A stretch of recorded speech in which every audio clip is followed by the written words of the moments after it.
People in America sometimes, or all over the world, can't really connect to Yom Hazikaron. It's those people living in Israel, those Israelis.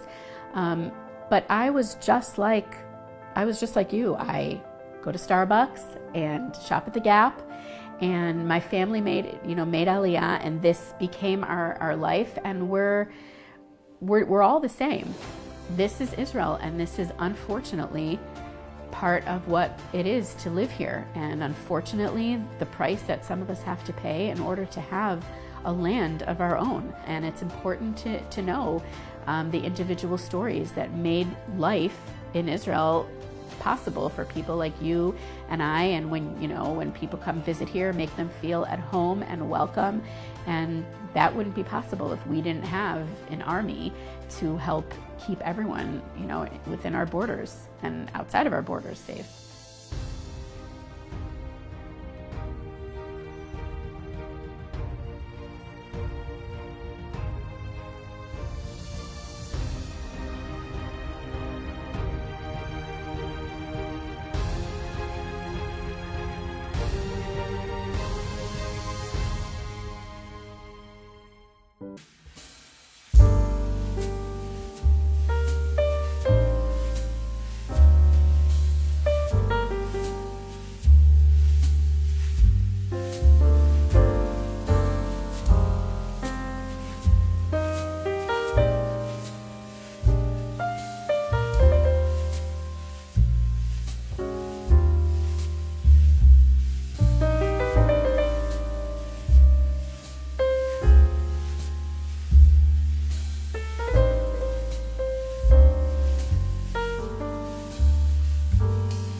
My name is Penina.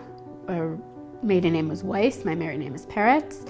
And I'm the eldest of 6 kids. I was born in Fort Worth, Texas, where my dad was a rabbi. My brother Ari was the 3rd out of 6. Ari was born in Dallas, Texas in 1980. And in 1992, when Ari was 12, my family made Aliyah to Renana. He was a shy kid. He, when he was younger, he had a few friends. He was great with a basketball. After graduating high school, Ari studied in Tzfat for a year, and then he went into the Palchan unit of Nachal, and he was trained as a sharpshooter in the army. And Ari really changed. We, often say, before army and in the army, Ari became very proud of himself. He became more muscular. He really gained a lot of confidence. On September 30th, 2002, it was right after Simchat Torah. Ari hadn't been home for a holiday in over a year. And my grandparents, who were Holocaust survivors, had flown in from the States to be together as a family. And we were all away on Sukkot, and obviously it's a time that everyone will cherish forever and forever. It was the last time that my family was together. And Ari, in September of 2002, Ari was involved in a mission through the Shabak, actually, to help retrieve information from a building that was used as Hamas headquarters in Shechem. And Ari was doing guard duty with his friend Shai, and a sniper from across the alley shot at both Ari and Shai. Shai had fell and was injured, and Ari was shortly after that shot in the shoulder and penetrated to his lungs, and he died almost instantly. And the hole that Ari was shot with is the hole that remains in our hearts every day of our lives. This event shocked not only my family, but the world at large. We're American, Olim Chadashim.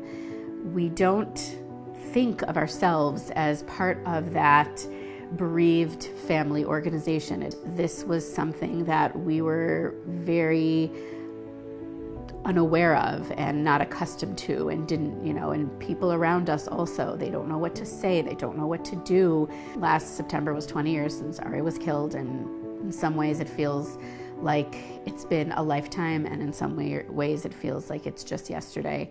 But there isn't a day that doesn't go by where I don't think of him. My family, is very open about speaking of him. Every event in our life, every wedding, every birth, every holiday, every Shabbat, we feel his absence. A lot of times after someone passes, people make them out to be this angel, this, subhuman person. And Ari was just a regular guy.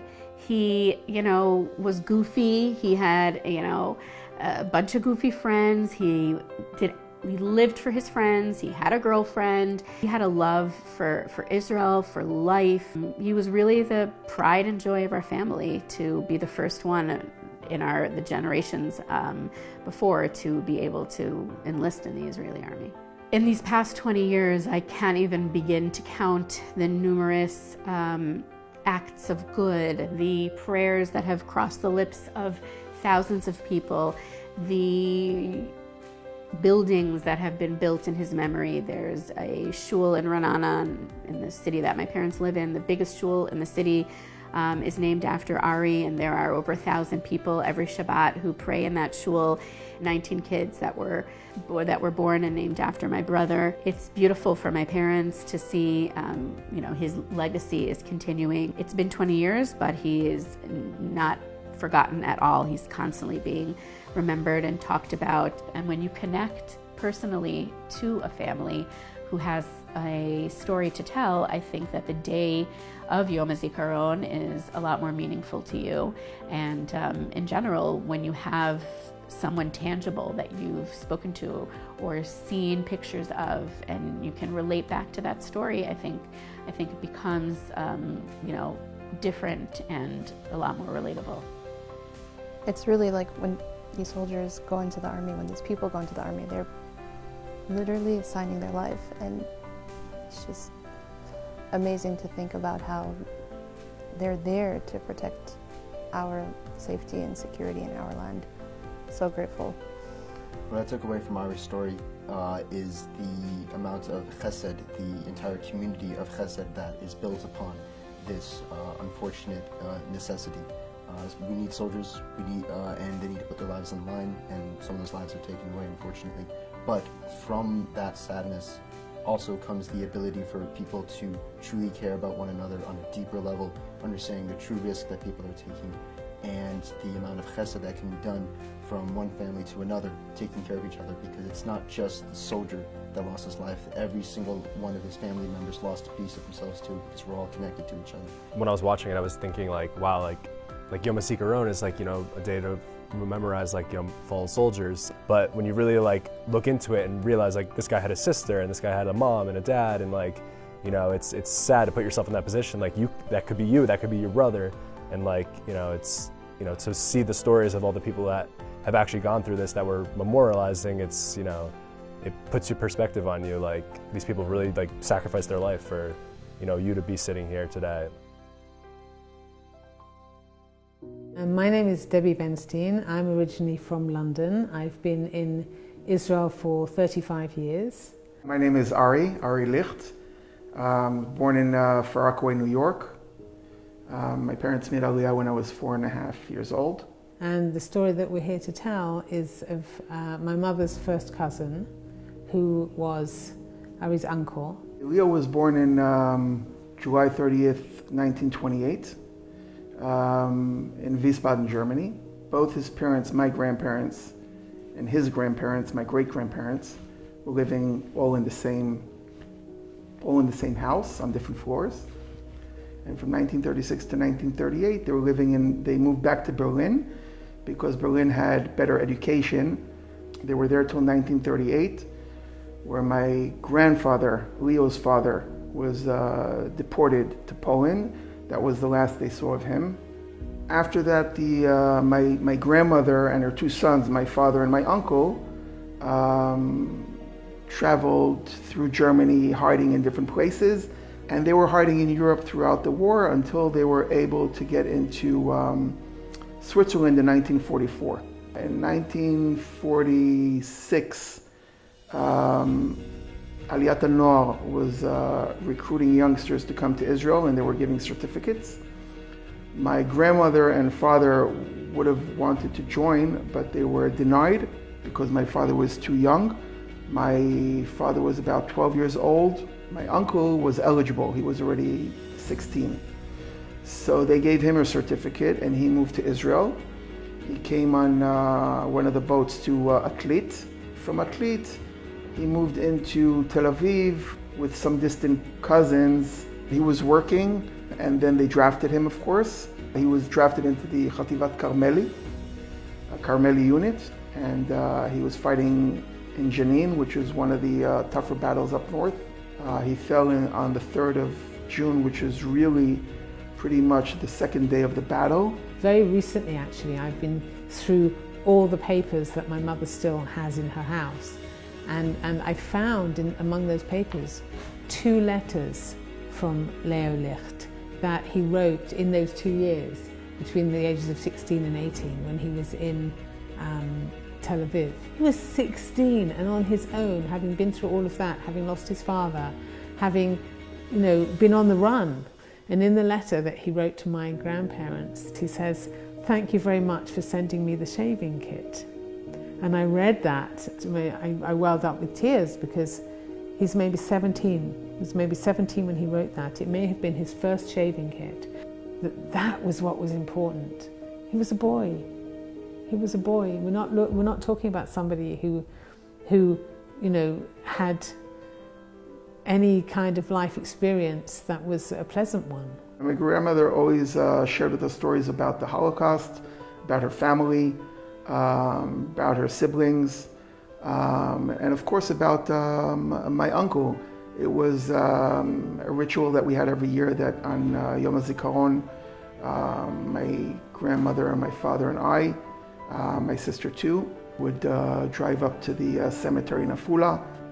It was all about, my uncle, Leo. That was one day a year where it was just him, just him. It was very bonding for us. It was a very sacred ritual going there every year. The most difficult year was probably the year that my father passed away. My father passed away, he was 56. My grandmother was still alive. And the year that my father passed away, the year after my father passed away, it was only my grandmother and I that went up to his grave in Afula. And my grandmother was a very tough woman. She was a very strong woman. Obviously, she survived so much, burying 2 sons. But I remember taking her to the gravesite where he was buried.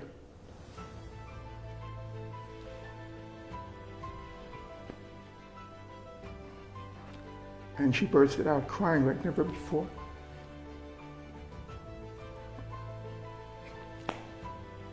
I think Yom Hazikaron, for me, the Memorial Day for the fallen, is about remembering the fallen and feeling blessed and celebrating what it is that we have. It's not just, a list of names. And you can see the effect that this loss from 1948 still has on the family. There is a gap. One person is missing, and from that one person, a whole branch of the family is missing. I have the privilege to be here because of what they decided to do, the decisions they made then. And I think it's very important to go on websites where you can find the stories. Look for the stories, look for the people who you can maybe identify with. You'll see, you can read in the stories about what their backgrounds were like and where they came from and what they did and what happened to them.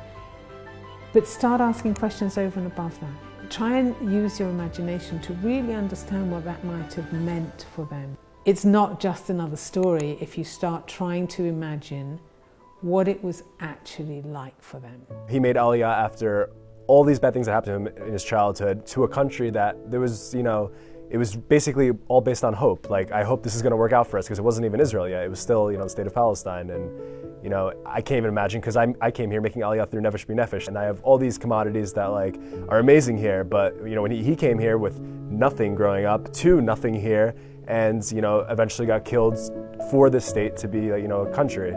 It's an amazing story, and it's good that, we remember not just the soldiers that have died recently, but we remember all the soldiers who died for this country to exist. And those are the people who really are the backbone to Israel, forming into the nation it is today. And going from tragedy to tragedy within his childhood, only to not give up in the face of all that, to realize that there can be more to life. And through his sacrifice, he helped make something that we can all appreciate nowadays. We can have all these great opportunities that we have in the land of Israel because of what he fought for, what he believed in, and now we're helping to manifest it. Even when things get hard and these small, those things that you don't feel like you can't push through, I think of this story and I think of, wow, if he was able to do that, things don't seem as hard in my own personal life.